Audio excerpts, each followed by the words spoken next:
but like at some point. Good morning. Good morning, everyone. It's the 31st of December, 2025, last day of the year. This year has gone by. That is a perception of time, I guess, because time supposedly is constant. And our perception is it goes by very quickly sometimes. There is no such thing as time. It's a construct of our craziness, right? I think you're right, Dr. Kiltz. I feel that way. It's just a manifestation of our brain. We measure things, and if we stop measuring them, life might be actually better. Please put in the chat where you're watching from. You might want to drop in what the temperature is. It's 35 degrees where I am. Well, 64 inside the house, but 35 degrees outside, which is not the usual for Central Florida. I think it's like the 70s outside where I am. And if you have questions, comments, put them in the chat. We'll try to address them. We don't have any additional guests today. Our special guest is Dr. Kiltz. Dr. Kiltz. Oh, you're gonna let me in today. Yay. I've got two announcements. So we are, because it's basically January, we're 5 weeks away from the Tampa meetup. I put the link in the chat to get your tickets to the Tampa meetup. We have, I hope I don't forget everybody. We have Mitch, Dr. Kiltz, Dr. Nelson, Dr. Avadia, Susie, Marsh, Hattie is going to do a 15-minute exercise chair routine that anyone can do anywhere. We've got Susie 10 minutes? Boshoff. 10 minutes. 10 minutes? Yeah. 10 minutes. 10 minutes? Yeah, 10 minutes. Maybe 5 minutes. 5. It doesn't have to be 15. No. Okay, no. Good. 5 minutes. Okay, good. Okay. We don't have that much of a mindset to do 15 minutes. Okay. 5 minutes. Again, we love it, but we love it. Okay. We have Diane Ladd. We have Rachel and Joe, two crazy ketos. Oh, Scott's coming. Salter's going to be representing. I'm sure I forgot somebody, but Richard. So sorry. Richard Smith. No, he can't because I changed the weekend on him. But he will go to Chicago. Richard Smith will be in Chicago in July. Okay. So let's see. I think that's everybody. But come hang out with these cool people, learn, and have lunch. A fantastic early dinner at Terra Gaucha. There you go. Second, right. January 15th, we are starting to sell the on-demand version of the Kiltz Health Coaching course, and that is located in the Kiltz Mighty Tribe, and there will be an easy button everywhere. I will put that easy buttons everywhere. Make it simple and easy for everyone 15th. To get online and be there. Yeah, exactly. So you can become one of our thousands of coaches to, be one of our thousands of coaches to help spread the word, right, Dr. Kiltz? We want to change the world, right? That's what we're all here to do. That's right. We're blowing up scientism, and we're going to bring back spirit and stories and ideas through health and wellness, because the modern system is effing us up at too high a costs. Again, it's ridiculous. Acute care, that is really what we should have, but chronic care is we're dying. I'm going to send Ollie all my craziness I've been working on. She can figure out how to put it all out there for me. I will. Ooh. Yeah, it's Happy New Year's to everyone.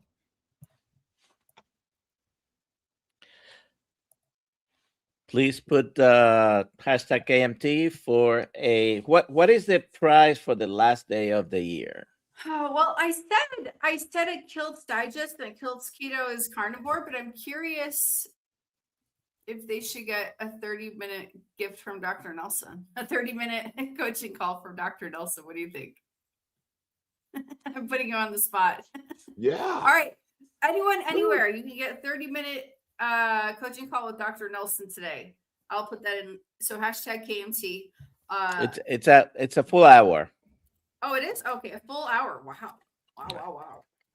I'm gonna put myself in the no, we don't need to put myself in there. You can give me my coaching call when we do our live stream in a couple of weeks. That's what we'll do. Live coaching call. Hashtag KMT for coaching call. Dr. Nelson. Oh, wow. Thanks so much, Crazy Chickie, for your super chat. All right. If you have any questions, please put them in the chat. Questions, comments, anyone wants to maybe come in and talk to us, be our spontaneous additional guest? I have a question, Dr. Nelson. Go ahead. Are plant oils an equal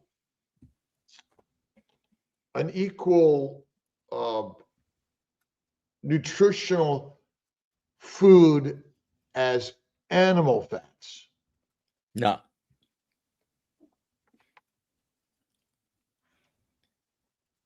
Definitely not. Maybe add a little bit of the why part of it. I'm just curious on what your thoughts are. So saturated fats, animal fats, are not the devil. They never were. As a matter of fact, I was just reviewing something from the coaching course on that. The industrial oils, and there are some oils that have been around for thousands of years, right? That are plant oils, like you like to call them, like olive oil, obviously is mentioned in the Bible thousands of years ago. But most of the oils that have been industrially produced and come from sources that normally you don't look at it and say, oh, this is oil, have been around for only 100 years. And through very industrialized process, the end result is a huge amount of certain substances like monounsaturated fatty acids and polyunsaturated fatty acids that we haven't been consuming that for thousands, even hundreds of years. And they seem to do all sort of things to our bodies. A lot of research going on regarding that. They seem to be inflammatory. Oh, they do lower cholesterol, most of them, if not all of them, supposedly. Is But that good? Well, I don't know. Half of our brain is fat, half of that is cholesterol. Cholesterol is needed for the hormones in our body. Most of the hormones in our body, all the sexual hormones are definitely cholesterol. Vitamin D comes from cholesterol. Estrogen, progesterone, testosterone, cortisol. I mean, most of our hormones are cholesterol derived. Cholesterol is a building block for our cells, for the covering of the neurons in our brain. Our liver makes upwards of 5,000 milligrams of cholesterol every day. So I don't think it's bad, no. So the plant-based oils may disrupt our normal cellular function, may damage our brains, which you say lower cholesterol. Has lower cholesterol been associated with Alzheimer's, dementia, and other mental disorders? Certainly. And everybody, interestingly enough, when you do longevity studies, and you have to take all that with a grain of salt, but it seems that people who live over 100 all have high cholesterol. In seeds and nuts, and other plant sources of extracted oils, could they also come with other toxins that may be industrially produced and bottled, canned, or in some case maybe bagged? Maybe we're bagging a human and filling them with oils, which may be, again, contributing to our illnesses. And how did science get involved in this? Did Procter and Gamble have something to do with it? Well, certainly, I don't know. Is that the company that started producing Crisco? Procter Anyway. Scope and Gamble. So certainly, I don't know about, the end process of the oils. They might purify them, filter, deodorize them. And the thing is, even if one of the arguments is these substances are used in our body, but our bodies have never been used to having loads of them. So a little bit of something might not be damaging. A lot of something might be damaging, basically, is one of the things that happened. On the lowering cholesterol, several studies have been done. Famously, 1968 to 1973, I believe, the Minnesota coronary experiment found that corn oil does lower cholesterol. Also, the people with the animal fats didn't have as many strokes as the people with the corn oil. So lower your cholesterol, you had more strokes. By the way, that study was never published until 40 years later or something like that, because they didn't agree with the conclusions, the preconceived notions that the head scientist of that experiment had. Oh, by the way, his name was Ansel Keys. And he then was on the board, the nutritional board for the American Heart Association, which received significant funding from Procter and Gamble, which really is all a directive of the Rockefeller Institute in the Fletcher Report, which basically claimed control of the healthcare system, which is kind of like the prisoner of war institutions of World War I and World War II, which basically creates a control of humanity. What can human beings do in coming up in 26 in order to change their lives?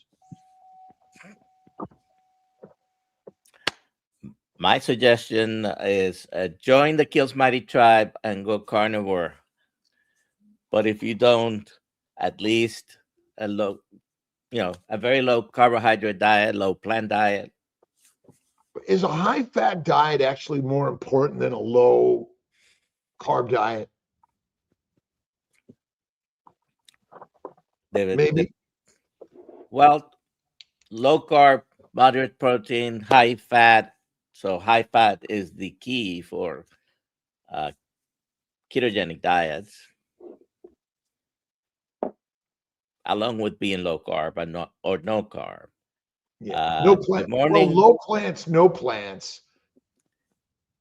High fat, medium protein, low carbs. That's low plants. So certainly, when you walk into the supermarket, about 95 or more % of the things there are not real food. They're manufactured things that people put in boxes, bags, or cans, and they tell you can eat them.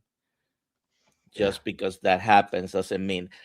And listen, a piece of chicken might be good. Popcorn chicken might not be. And we can definitely talk about that. But good morning, Monica. Good morning. Can you hear me okay? Yes, Monica. Yes, yeah. Oh, fantastic. It's 4:16 in the morning here in Arizona, and I'm in my car because the whole household is sleeping, so forgive me for the poor view. We got you. Awesome.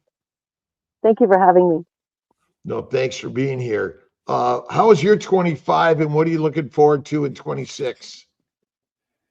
Oh, wow. 25. Well, I'm partially glad it's over. It was a rough year for my family and I, for many reasons. And for 26, geez, I'm looking forward to, I'm, I'm in a lot of different projects. I have my toes in a lot of different things. So I'm looking forward to completing some of those things and continuing, with homeschooling my 5 kids. I have 5 kids that I homeschool. Um, Maybe get back to work. I'm also a nurse that is on leave. I left a couple years ago to be home with my kids, Hmm. and hoping to get back to work in 2026. So it's set to be a pretty good year, I hope. Awesome. How's the keto carnivore community and this lifestyle been working for you? I love it. I went carnivore in 2022 after my last baby. I got to a point where I found myself to be so unhappy with the way I looked and just feeling so overwhelmed physically with the weight gain that I decided to go carnivore. And I was solid carnivore for 9 months, and I lost almost 50 pounds. And I realized that the carnivore lifestyle is really the way that we should be eating. Um, so I'd like to say I carnivorized my family. We got rid of a lot of the breads and the tortillas and the things that we would do on the weekly. And I educated my children on eating meat, the importance of eating beef, fatty beef. We incorporated eggs into every day. We incorporated whole milk when we could get it. So I carnivorized my family, and I've been keto since. It's hard for me to maintain full carnivore for various reasons, but I've been ketovore since, and I've maintained most of the weight loss. And my family, we are just diehard meat lovers now, so it's kind of back to basics. I feel like I grew up in a European household where my mom was always cooking meat, and I mean she'd even cook like sheep heads in pots with you make soup out of sheep heads, and I always thought my mom is weird. She'd wake up in the middle of the night to make fried eggs, and I thought it was gross. But little did I know I would be headed towards this type of lifestyle as an adult. So I've loved it. I've loved the communities I've been in. I've been in with Bella, her community, for years, and I got started with Dr.Kiltz a little bit after. So I'm not as active as I wish I was in the community just by being busy.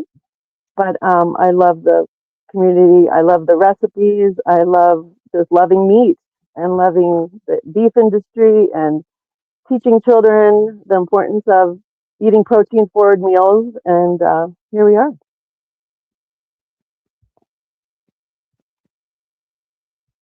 Why do you think we focus on the word protein rather than animal fatty meat? Yeah. Um, well, I know that beef is the has the perfect amino acid profile, and I guess we eggs have protein, milk has protein, so these are all animal products. So I think it's easier for people to focus on the word protein versus meat because some people have weird feelings about how Hmm. the meat is euthanized, and it's kind of a wordplay, really. More acceptable Sure. to the masses. We switched from carbs and sugar to protein, so we don't use the word fat because the word fat is so triggering for humans. Hmm. And community wise, in your local community at home, how have others outside the family responded to your way of living, way of eating? Yeah, that's a loaded question. Initially, it was just a lot of pushback. And what do you mean you don't need plants? What do you mean we don't need fruit and veg? You know, I think Dr.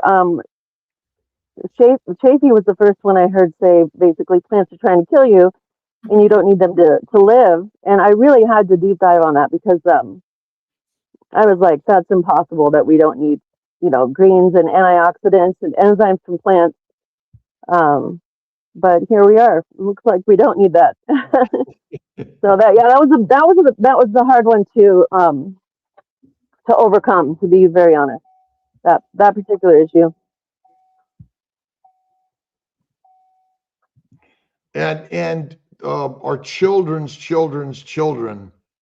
What are your thoughts on how, you know, important this is in a future health of our children and their families? Well, I can't stress enough how important it is, to be honest, because I feel like by being in a community that values beef, in a world that is starting to try to get rid of beef and trying to shove other things instead of beef down our throat, like insect powder and all the things that they, you know, fake Beyond Meat and all those things. I just think it's so important to support our beef industry here in America and showing the kids that this is probably the most important food that you could consume for a better brain, for a better body, for a better life, for ideal energy is very important. I find that to be one of the most important things is teaching our children and our children's children ultimately the importance of eating animal-based foods, especially beef.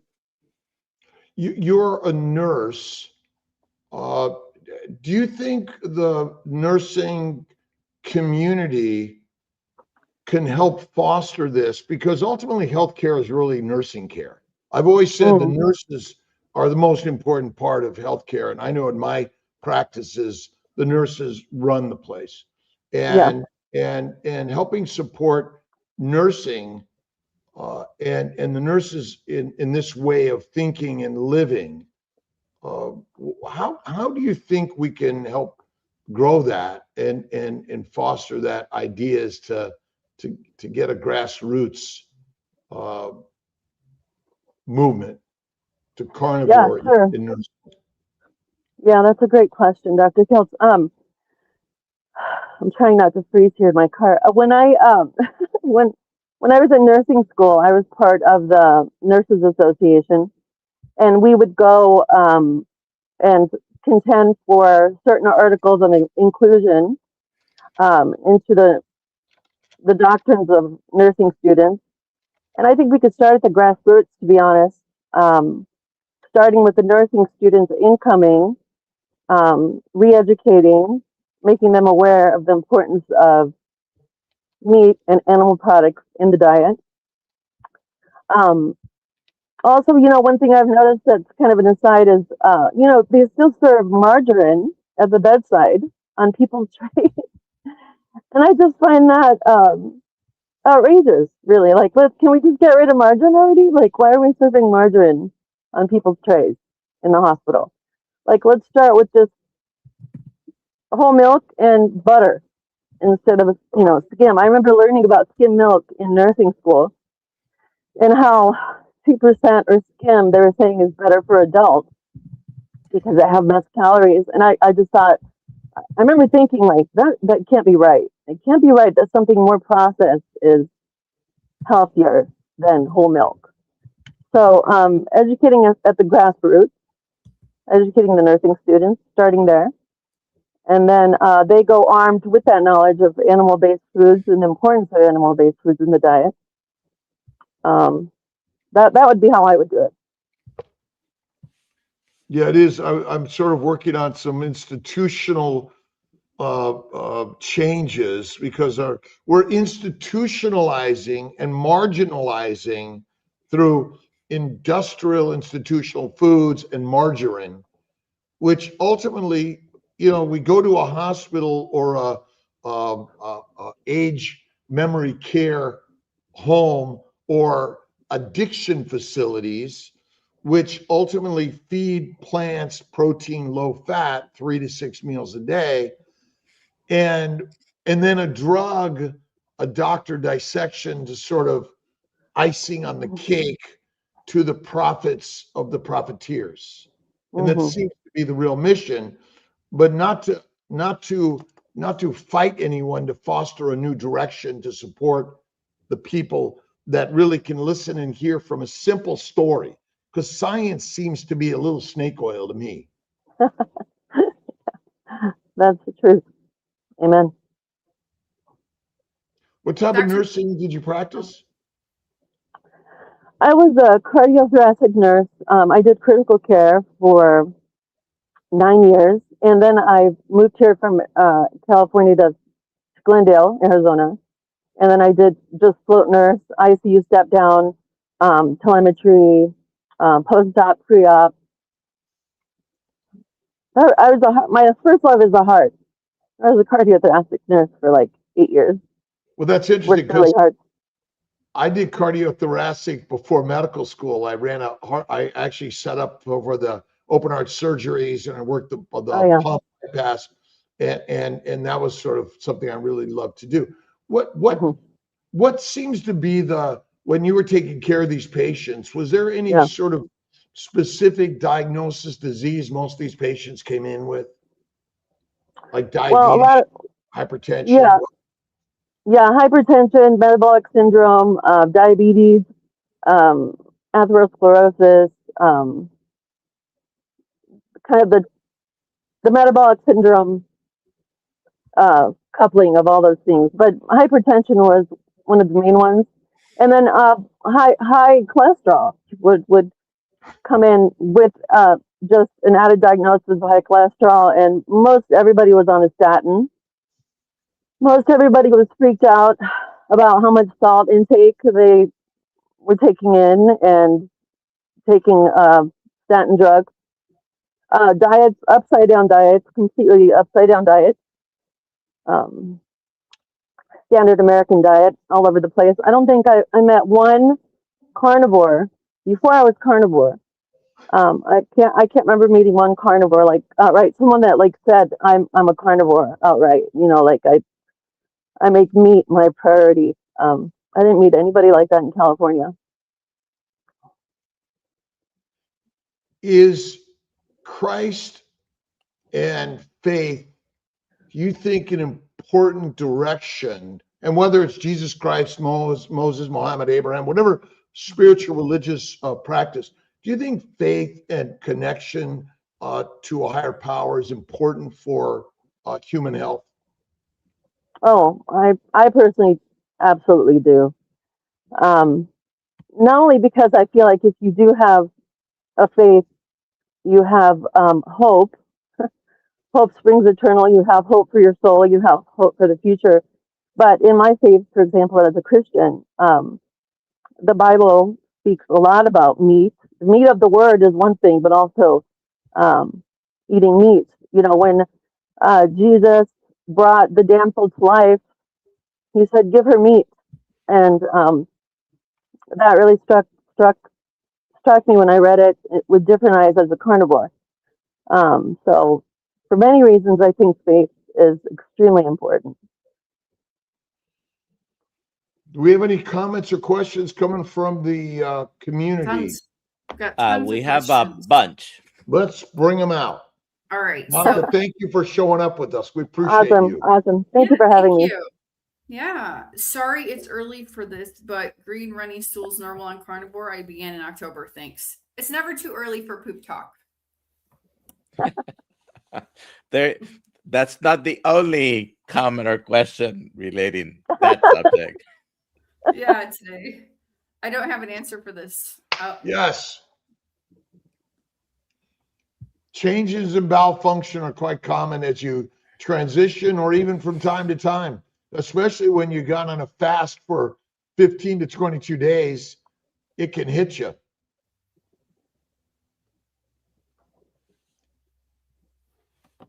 All right. Good.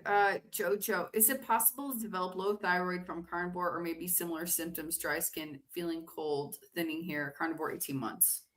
More fat, more raw meat. Cooked meat, low fat. Most carnivores eat a low fat diet because they're eating rendered fat, which is not the same as raw animal fat, and they're cooking their meat that basically melts all the fat away. Look at Pottinger's cats. Do you have the book right there, Alia? And I have it do. checked. Check out the book. All right, and have it checked. That's a good point.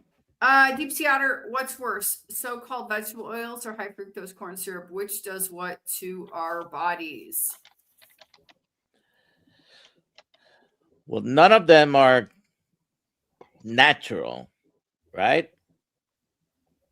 We go only 100, 150 years ago, and none of these two things existed.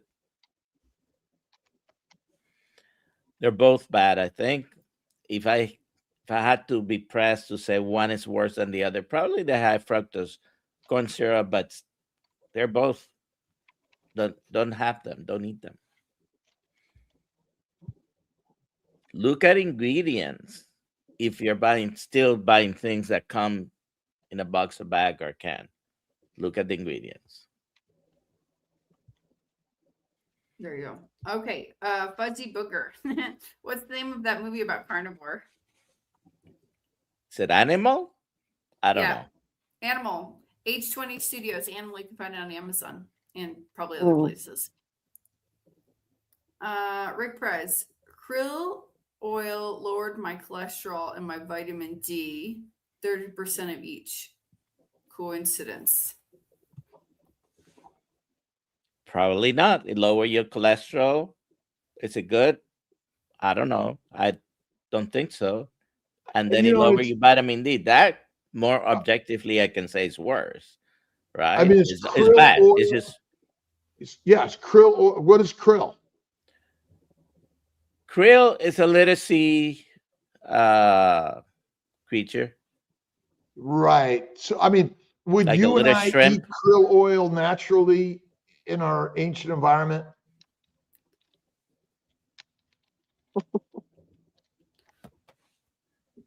Interesting question. You get krill oil in abundance in your natural environment, Monica, in Arizona. Is it like you go out to your garden and you could hunt krill? No, absolutely not. Industrial product.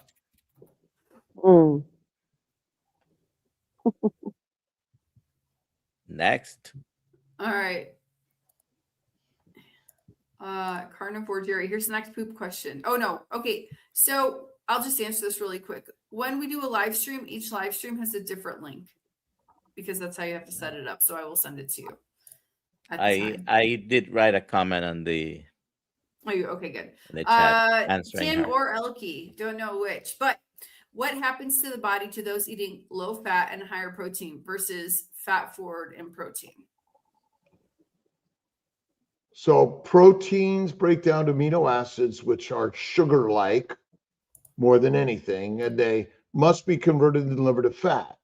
Protein poisoning and rapid starvation are common on a low-fat diet. And so, I mean, skin issues, brain issues, depression, weakness, and basically the same breakdown from a high glucose diet. High sugar diet, high protein diets are equally dangerous for humanity.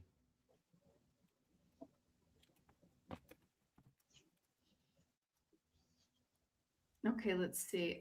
When you eat fat, it rests the liver, which gives the liver a chance to regenerate and heal. But constant plant protein, low fat since the day you're born to the day you die is the reason for most disease. Crazy. Very crazy. All right, this is the next poop question. So I think that Jerry's on day 30-ish right now of her fast.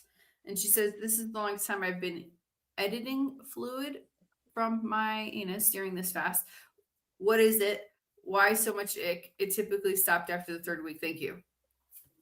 So now the 4th week, I don't know. Again, that the gut, a lot of what happens is because of fasting. I mean, when I fast, I won't have poop for week 2 or 3.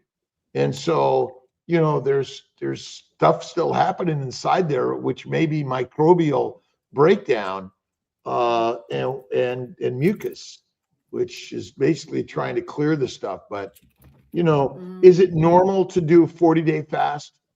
Is that a normal human gastrointestinal? I don't think so. But, maybe just a high mucus is part of protection too. And she is a superstar.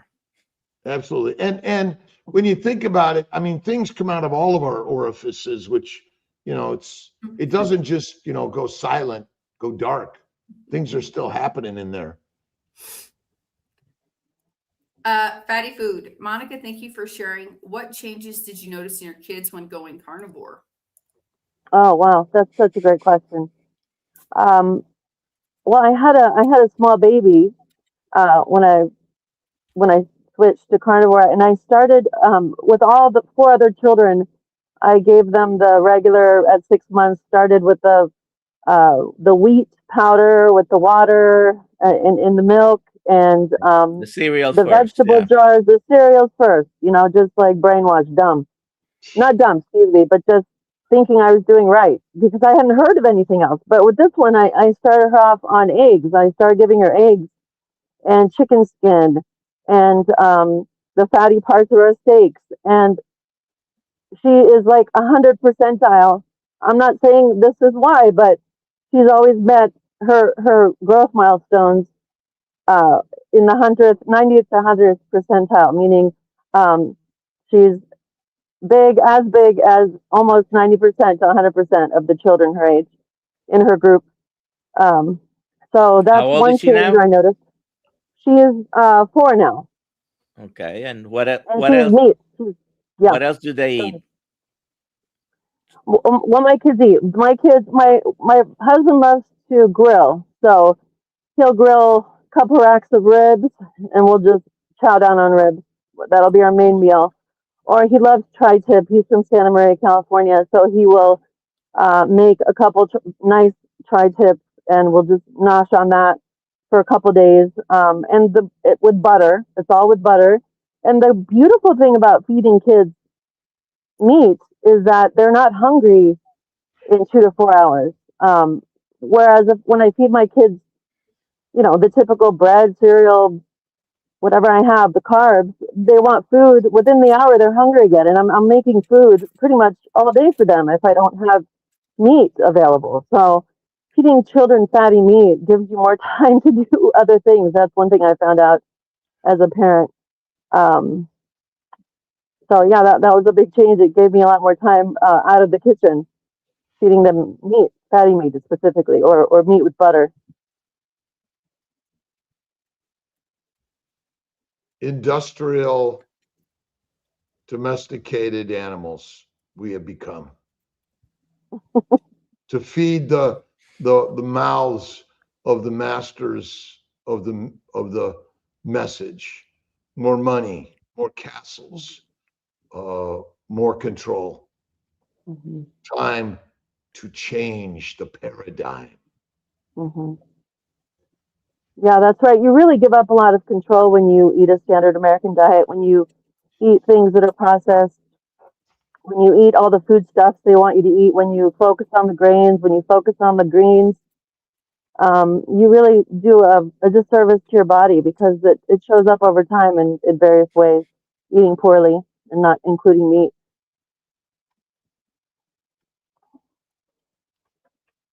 And Dr. Kiltz, I wanted to say, one time you said something that made such a difference in my life in one of your interviews. I don't remember, a podcast. You said variety is like a killer, a variable diet, variety. And I thought, oh my gosh, I've never heard that, and it's so true. So I've tried to incorporate that into my household where we just stick to basics. We stick to butter, eggs, meat, bacon, hard cheese, milk, and we just kind of revolve around that food group.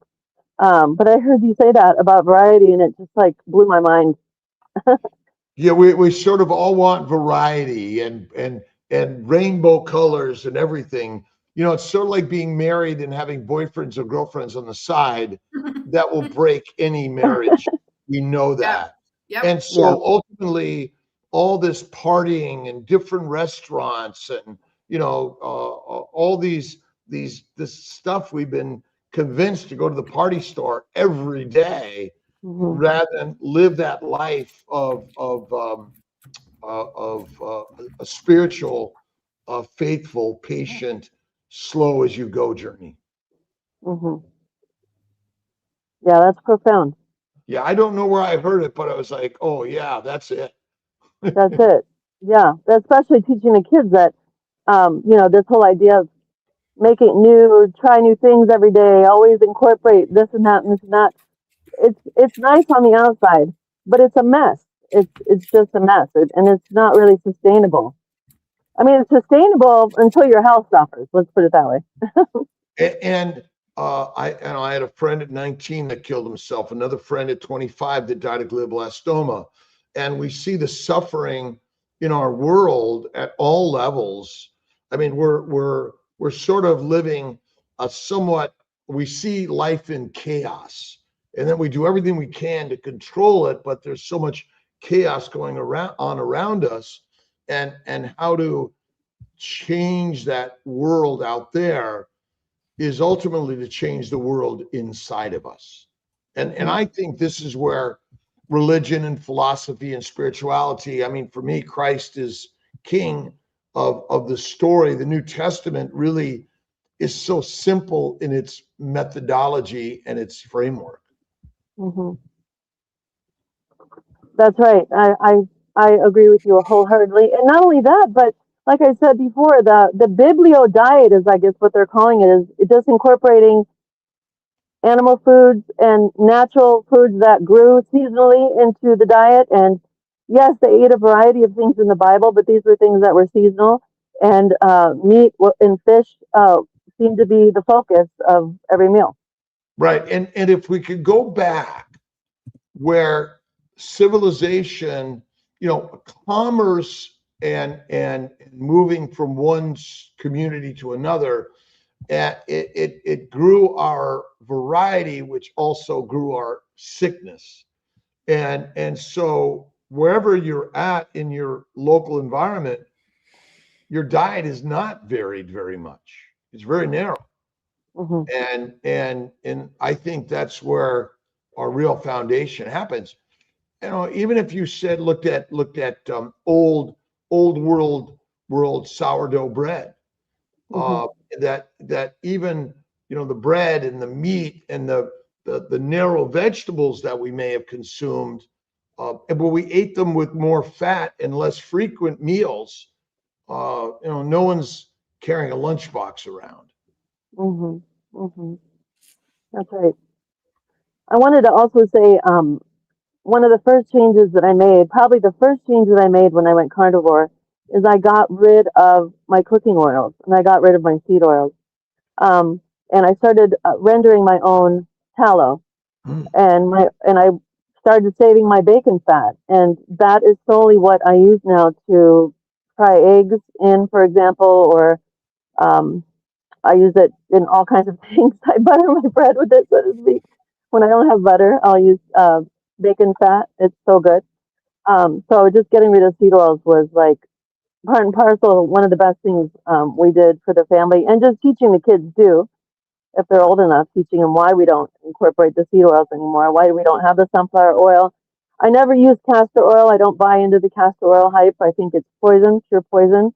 But being European, I did use sunflower oil just because that's how I was raised. But getting rid of that and substituting butter and rendered tallow was one of the biggest changes I think that is easy to make for those that just want to get started, just want to make a change where you'll see a difference.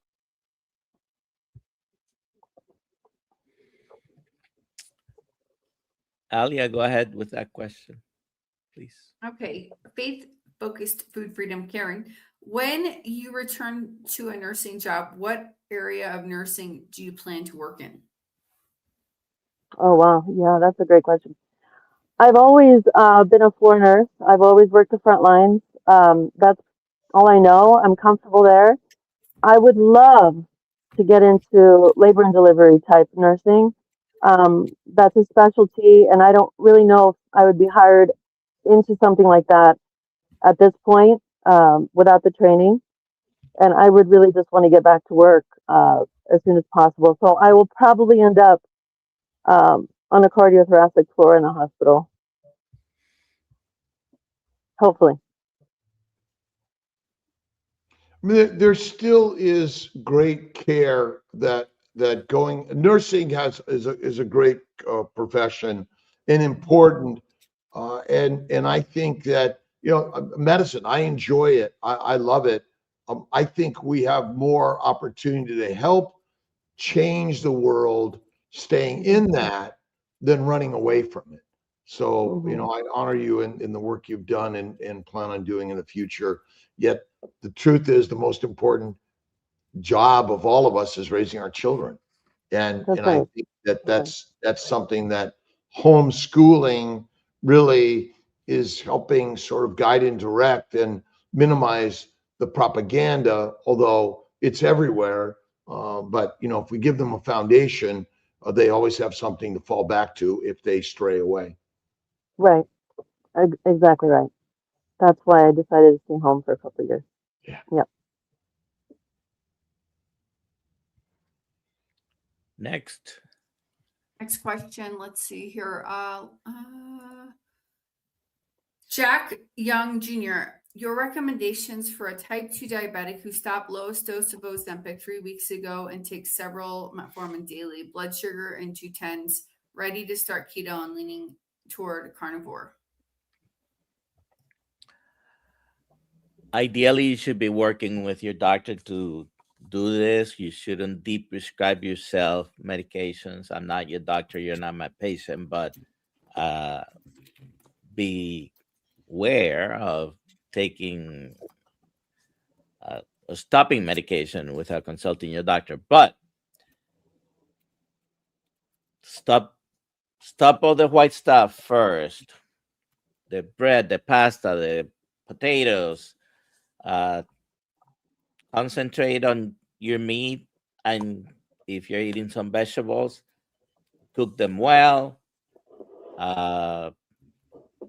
Or if you want to go carnivore, you're basically eliminating all the things that are going to contribute to maintaining you as a type 2 diabetic. Should you stop alcohol and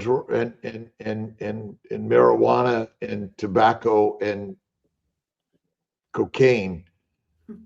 Do we need a medical institution to help us stop that, or truly we're all capable of stopping on our own? And carnivore, Well, stopping the medications is what I was talking about. Yeah, no, I'm just talking. Talking. I agree with you, by the way.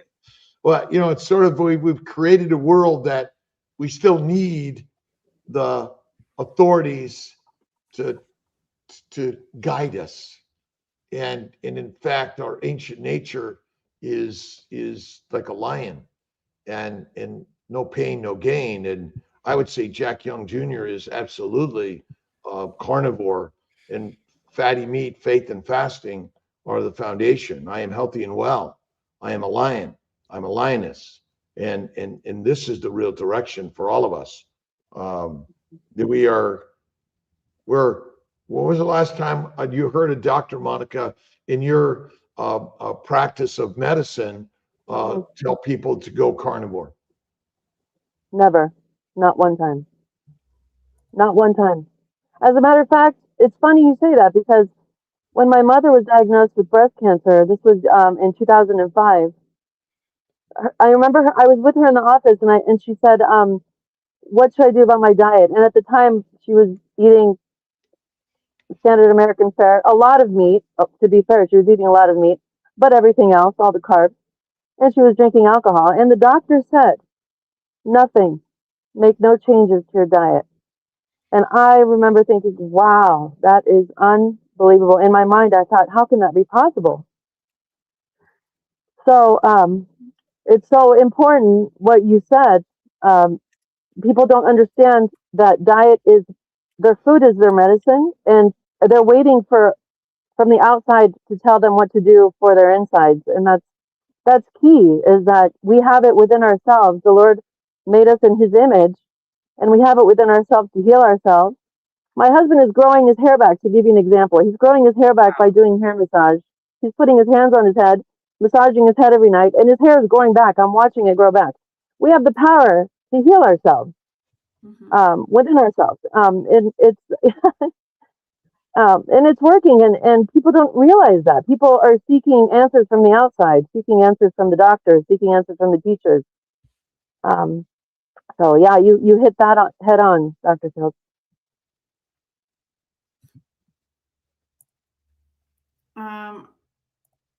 Terry says, family is the best. I consider #KMB family too. Yep. Let's see how many more questions we can get here. Sorry, Alia. Sorry, Alia. Oh, it's okay. I still have it here. Brian, Ari, is there anything you can add or do to improve cognitive health on the carnivore diet?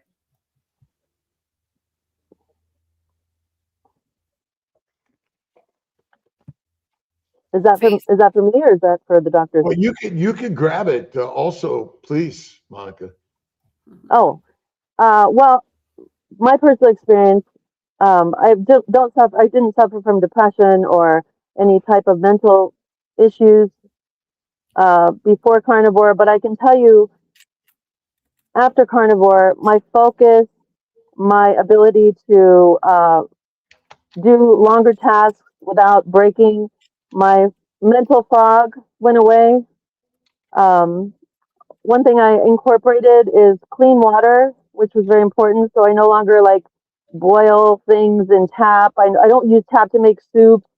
I use, fresh RO water from the water store. So clean water was important, I think. And then I've tried a couple supplements. One of the things that helped me personally, that I don't take it anymore, but I did try it, was ginkgo biloba. I did take ginkgo for a while, and I found that I don't know, I felt that helped me a little bit, but I don't really do a lot of supplements, so I did stop taking it.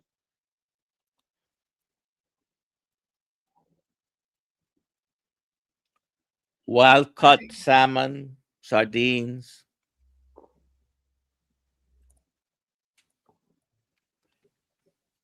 My blood sugar runs 45 to 55 on my fasting, and I feel great. Again, we're chasing a number that we don't even know what a true fasted glucose is, because overnight fasting is not actually a fast, because you still have food in the gut for 99.9% of the people. And as long as you have food in the gut, that means you're placing sugars and proteins in the bloodstream that affect your serum glucose levels.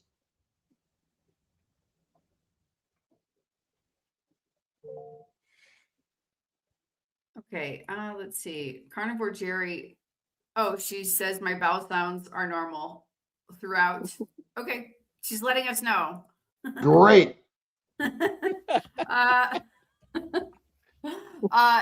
Is it just me that get instant joint pain if I eat something contaminated with seed oil? I normally live mostly on raw meat since 2023. Been carnivore 6.5 years, dropped 400 pounds in weight. Congratulations. Mm-hmm. There are many people that develop pain with eating certain things, and this is not a surprise.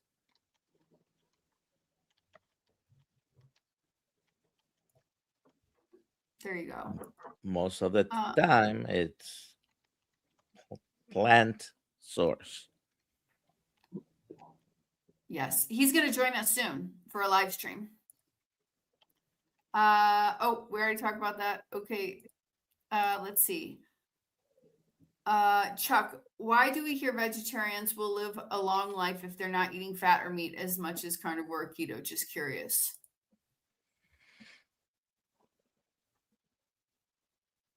There's no scientific fact to that, because you hear stories that are published by marketing communities that are pushing a paradigm to keep you and I sick. It's just unfortunate that you get cancer on a plant-based, protein-based diet, but most people live longer, which they're all on drugs and doctors and dissections. So if you live longer on an industrial and a matrix-controlled world, is that good?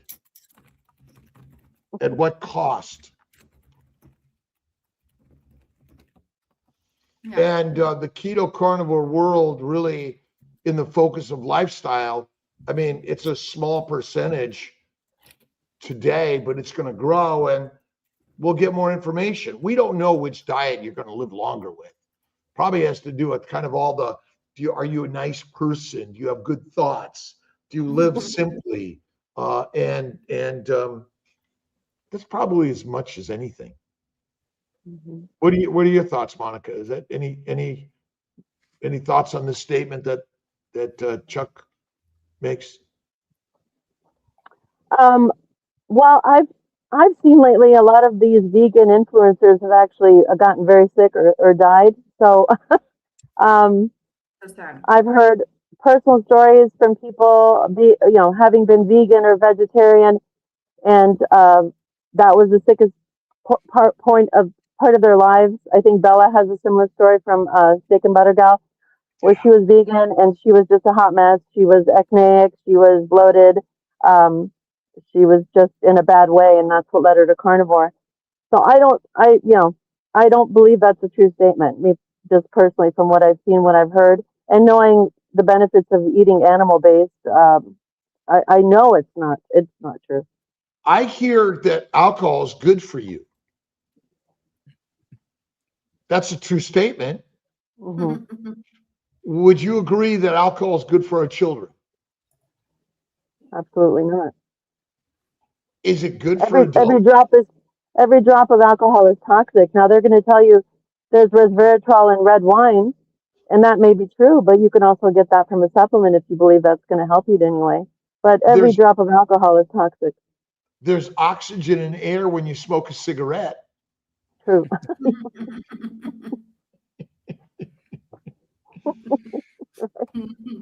What a beautiful day in paradise. True. Susie says she can't wait for the Tampa meetup. Me too. I can't wait for the Tampa meetup. It's going to be so much fun. All right. Karen, based on your homeschooling, have you noticed improved focus and love for learning with your children? Oh gosh, what a great question.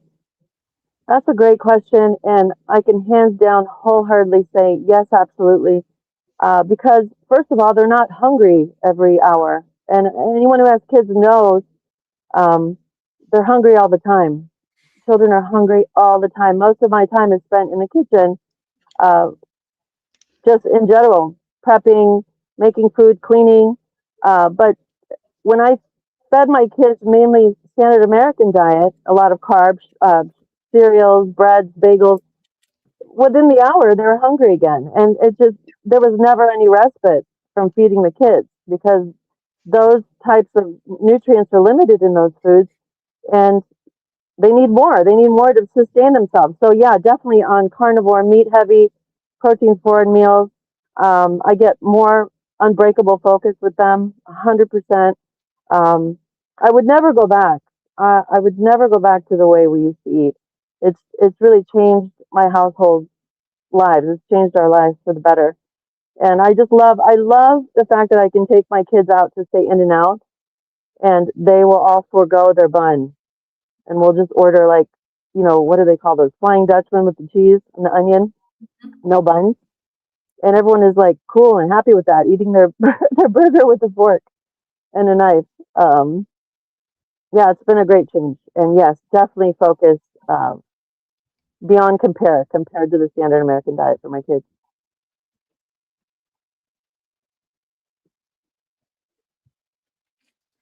All right. Thank you. It's time. That hour went very fast. Woo! You have Well, 1 I'll second. see you next year. See y'all next year. See you next See you year. next everybody. year. God bless. God bless everyone. Oh. Well, Now, Monica left. I am certainly convinced this is fixed. Oh my gosh. There's no way. Sorry. Draw again. He's won like 4 times in the last month or two. I don't understand. Okay, Terry. Terry wins. Oh, Dr. Kiltz is on the phone. So there you go. Terry, congratulations. Email me, alia@drkiltz.com. You know how to reach me. But I would like and then I'll send you the link to sign up for the call, to pick a time for the call with Dr. Nelson. Awesome. That's great. And to all of our brothers and sisters around the globe, a best in the new year. And narrow as an arrow hits the target every time. Simplicity.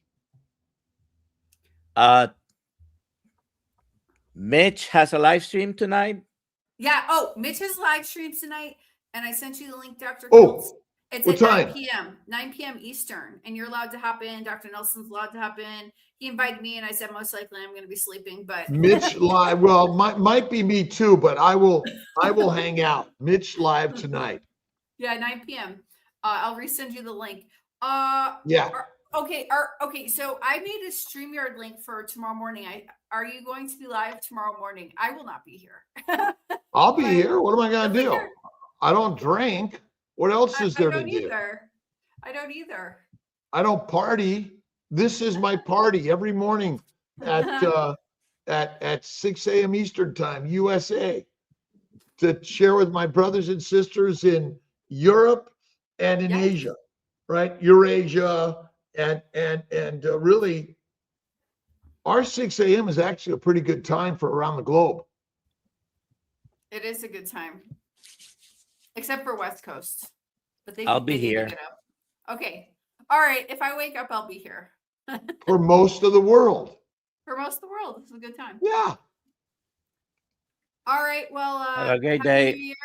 See you, Great day, see everyone. you tomorrow in 2026. Goodbye, everybody.